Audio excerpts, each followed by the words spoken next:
प्रधानमंत्री नरेंद्र मोदी ने ट्वीट किया, आज पराक्रम दिवस पर मैं नेताजी सुभाष चंद्र बोस को श्रद्धांजलि अर्पित करता हूं। भारत की स्वतंत्रता संग्राम में उनका योगदान अप्रतिम है। उन्होंने साहस और संकल्प का प्रतीक बनकर हमें दिखाया कि देश की स्वतंत्रता के लिए कितनी बड़ी कुर्बानियां देनी पड़ती हैं। उनका समर्पण और बलिदान आज भी हम सभी के दिलों में जीवित है।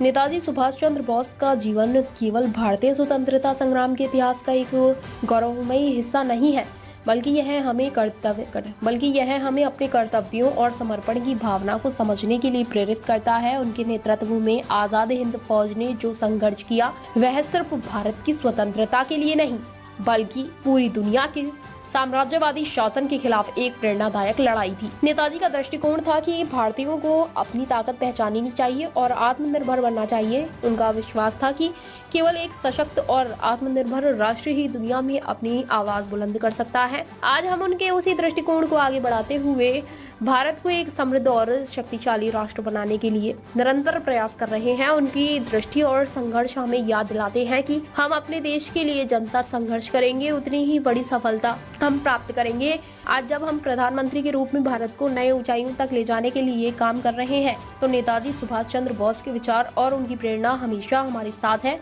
उनके बलिदान और संघर्ष की भावना हमें कभी नहीं भूलनी चाहिए। पराक्रम दिवस पर हम एक बार फिर नेताजी के योगदान को याद करते हैं और उनके दिखाए मार्ग पर चलते हुए भारत को सशक्त बनाने की दिशा में अपना योगदान जारी रखते हैं।